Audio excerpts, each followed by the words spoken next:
salaamullaahi calaykum meel kastood adduunka dacaladiisa ka joogtaan wararkii ciyaaraha waxaa ka mid ah kooxda liverpool ayaana ka soo guulaysatay kooxda inter milan. kooxda liverpool ayaa sii wadata guulaheeda boqolkiiba boqol ah ee championka iyadoo ciyaartoodii toddobaad oo xidhiidh ah badiyey. dhanka kale kooxda Bayern Munich ayaa iyaduna waxay la kulantay bareejo 1-1 ah.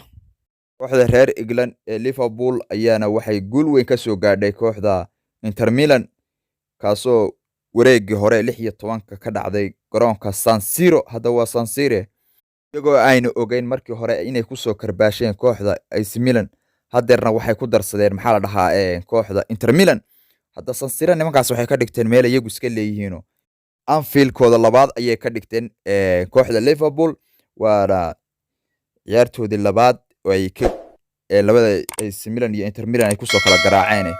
marka nimankaas maxaa la dhahaa Liverpool waa naadiga kaliya marka Man City laga soo tago sanadkan looga baqayo UEFA Champions League. koox walba waxay ku ducaysanaysaa ilaahu Liverpool iyo Man City hanaga horkeeni. marka waa kooxaha laga baqayo inay sanadkan UEFA Champions League cid la marsadaan, waana kooxda kaliya ee maxaa la dhahaa koox walba ka baqaso, waayo kooxdan Liverpool waa koox heer champion. marka Liverpool naadin walba iyo koox walba waana ka baqasaa, waxay leedahay nimankan wax laga qaban karayo ma jirto haba yaraatee. kooxda naga qariya Liverpool haskaya tusina. naadiyada sanadkan loo saadaaliyay inay qaadaan UEFA Champions League Liverpool waa kamid.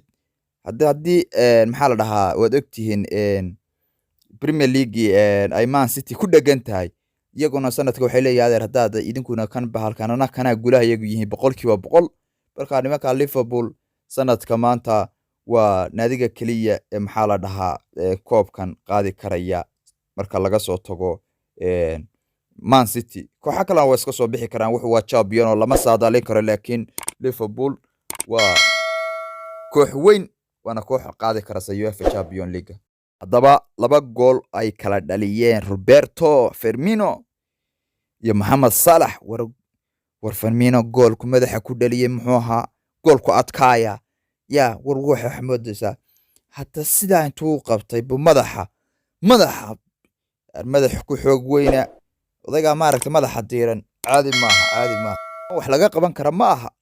marna Mohamed Salah baa kugu soo boodaya, mar Firmino kugu soo boodaya, mar Fabio kugu soo baxaya, mar Diego Jota kugu soo baxaya, marba midba iska habeenba midba waxa la dhahaa habeenba mid bay ka shidantay habeenba mid.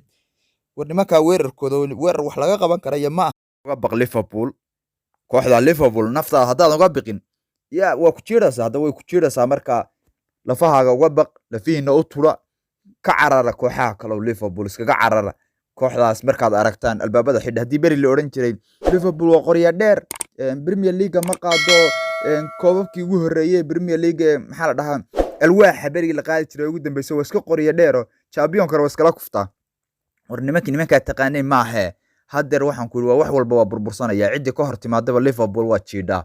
marka iska ilaaliya kooxaha Liverpool waa koox wax laga qaban kara ma aha, ka ducaysta inay idinku soo aadin. Liverpool ayaa markii hore waxay u muuqatay koox maxaa la dhahaa laga badin karo.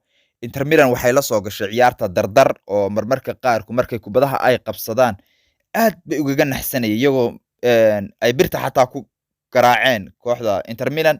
marka laakiin Klopp waa macallin weeye ninkaasi, ciyaarta isbedel ayuu ka sameeyay. markii isbedel uu sameeyay ciyaartii Liverpool dhanka kale ayay u rogtay. war nimanka Liverpool war ninka odayga maaragtay heer Jarmal isagu waa khabiir weeye, oday wax laga qaban kara ma odayga maaragtay orodka badan markuu kubadaha kooxdiisu dhaliso garoonka galaya sidii Mourinho. ninkaas nin wax laga qaban kara maaha. marka ciyaarta isbedel buu ka sameeyay, Liverpoolna kubadda gacanta ayay ku dhigtay. waxay sii wadataa recordkeeda boqolkiiba boqol ah ee guulaha UEFA Champions League. hadda waa markii toddobaad oo xiriir ah bayna badinayaan hadda ciyaartaas. war niman wax laga qaban kara ma kalsooni weyn bay ku qabaan ciyaarta dambana mar hadday gurigooda joogaano meeshii la oran jiray this is Anfield, meeshii la oran jiray cadin khatar cadin waa 5 teeday AC Milan waxaan malaynayaa waxa loo gelinaya kaba ka waaweyn baa loo gelinayaa garoonka Anfield markay tagaan waa ku dhex yaaci doonaan kubada ay iska khasaariyeen oo golal ayna ka faa'iideysan sida Fabinho maxaa la dhahaa Alessandro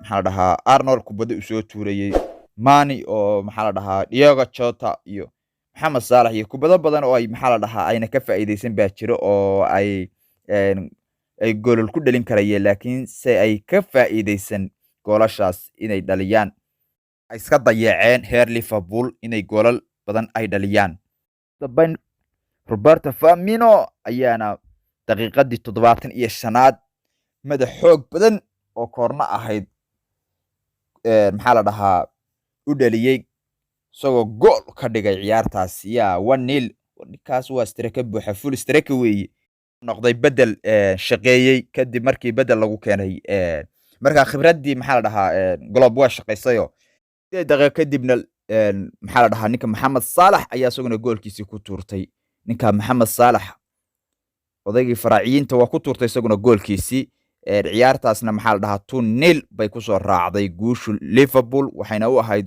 guul weyn oo ay qalmeen maxaa la dhahaa waxayna tagi doonaan garoonkooda Anfield halkaas ay ku baashaali doonaan ay ku sii qali doonaan nimanka Inter Milan dhanka kale kooxda Bayern Munich ayaa waqti dambe waxay barbareeyeen kooxda Salzburg kaasoo ay marti ugu ahaayeen marka iyagoo maxaa la dhahaa markii hore gool lagaga dhaxsaday oo maxaa la dhahaa Adama nin la dhaho cunug yaro 20 jir ayaana goolka ka dhaliyay Bayern Munich sidoo kale Bayern Munich Coman ayaa u dhaliyay goolka 90kii ciyaartu markay ahayd kadibna uu ka badbaadiyay kooxdiisa inay guul darro ka soo gaadho kooxdan marka kooxdii Bayern Munich ahayd iyadoo niyad jabsan oo maxaa la dhahaa ciyaartii horena waxa lagu soo karbaashay 4-2 ciyaar dhaweyto horyaalka ahayd marka nimankii Bayern ahayd ee laga baqayay Leicester nimanka Bayern waxba lagama qaban karaye